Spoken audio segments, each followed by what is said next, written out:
kita Bapak Tam. Wah, nih gimana nih Bapak Tam atau Mas atau Bapak yang jangan panggil Bapak. Kita Kira-kira. calon Bapak ini.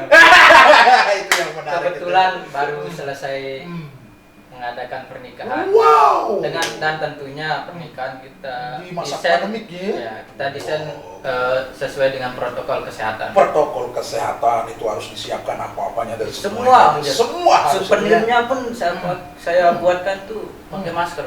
Wow, luar biasa. Salah satu untuk mendukung program pemerintah dalam Salah satu pencegahan untuk mendukung COVID-19 pemerintah untuk pencegahan COVID-19 di acara pernikahan. Di acara pernikahan.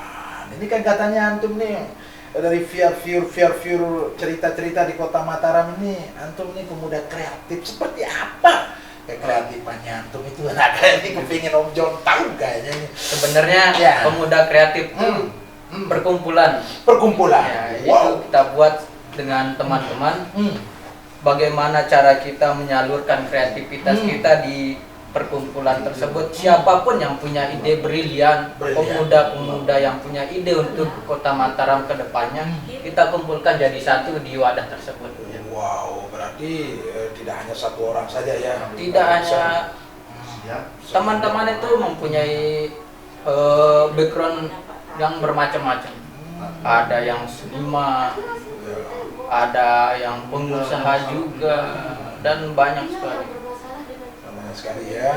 Selain itu apa saja untuk mendorong untuk peningkatan teman-teman ini sekarang ini yang saya takutkan di saat pandemik ini banyak teman-teman yang blank juga. Ya, kan? betul Om Jom. Ya, banyak sekali teman-teman yang mengeluh ini masa pandemi ini pendapatan kita menurun. Wow, Jualan kita enggak laku. Dan lain sebagainya. Intinya ya perekonomian jatuh. Tapi ya kita sebagai pemuda kreatif khususnya tidak mau berdiam diri terus-terusan di masa pandemi. Nah, kita buat perkumpulan, kita rapat sesuai dengan protokol Covid. Kalau tidak bisa bertemu, kita rapat secara online. Kita cari solusi. Dan banyak sekali ternyata solusi-solusi yang kita temukan pada saat berdialog. Salah satunya itu bekerja dari rumah. Tidak perlu kita kerja di kantor, tidak perlu kita kerja di perusahaan. Kalau bisa kita kerjakan dari rumah. Demi menjaga protokol, demi menerapkan protokol kesehatan. Dan alhamdulillah syukurnya itu perusahaan dimanapun teman-teman itu bekerja melonggarkan. Artinya selama bisa dikerjakan di rumah, mereka dipersilahkan mengerjakan pekerjaan mereka di rumah. Berarti di sini tidak ada tekanan ya? Ya, syukurnya tidak ada tekanan tidak ada laporan tekanan dari teman-teman yang bekerja di tempat mereka bekerja. Artinya ada yang bekerja di perusahaan mebel misalnya. Ya. Mereka punya tempat di rumah, bisa mengerjakan di rumah. Oh, tidak harus keluar. Tidak harus keluar. Ada yang bekerja di bidang desain grafis. Teman-teman tuh nggak perlu masuk kantor. Ada laptop di rumah, bisa bekerja di rumah. Di offline bisa, di online bisa. Ada juga pengusaha teman-teman yang berwirausaha di bidang kuliner. Mereka juga tidak perlu membuka toko mereka, hanya dengan online. Dengan online, mereka pasarkan dengan online. Dan kini pun kita di NTB ini punya aplikasi namanya NTB Mall. NTB Mall. Itu sejak kapan anunya itu? Belum di launching, hanya saja sudah ada. Untuk mempersiapkan pemasaran secara online di NTB ini. NTB Nusa Tenggara Barat khususnya.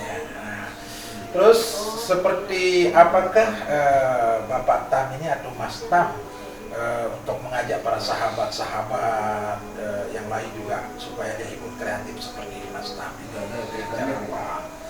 Begini ya, kreativitas itu tidak muncul secara tiba-tiba. Nah itu ya, poin menariknya di sana. Perlu kita latih. perlu kita berpikir keras, perlu kita berani mencoba. Berani mencoba. Jangan pernah takut salah. Jangan pernah takut Untuk salah. kreativitas tersebut, untuk meningkatkan kreativitas, jangan pernah takut salah. Salah sekali masih ada kesempatan. Masih ada kesempatan lagi. Dan sehingga apa yang kita inginkan, produk yang ingin kita buat itu bisa sempurna, bukan hanya sekali coba, tapi bisa berkali-kali coba. Yang begitu baru kesempurnaan itu akan terbentuk. Baru kesempurnaan itu akan terbentuk. Luar biasa. Terus. Nah, Apalagi nih, yang bukan berarti kita nggak perlu lihat hasil dulu. Ada teman saya ya sekedar kena, tapi saya lihat potensinya luar biasa. Potensinya. Ada seorang bukan seniman. Saya pernah mengikuti acara di sebuah acara yang diadakan Dinas Perindustrian. Ada pemuda yang hanya lulusan SMP bisa membuat gitar listrik yang terkenal sampai seluruh dunia. Siapakah orang itu? Kreatif sekali. Sayangnya saya lupa namanya. Itu termasuk temannya Antum juga ya? Ya, satu. belum kita kenalan. Belum. Dan rencana kita akan kita akan coba berkumpul dengan pemuda tersebut, berdialog, dan ingin apa sih rahasianya. Cuma dia sudah membuka rahasia di kalangan umum bahwa gitar yang dibuat itu bukan hanya sekali dicoba. Dia sudah gagal itu hampir ratusan kali ternyata. Dan pengetahuan Om John juga bukan hanya gitar saja yang sekarang viral di Lombok. Ini kan setahunya Om John juga kemarin-kemarin ada berita, Om John lihat-lihat berita di koran di semuanya, ada sekarang sepeda listrik itu. Sebelum ke sepeda listrik, kita jeda dulu sebentar bersama John Kursiro.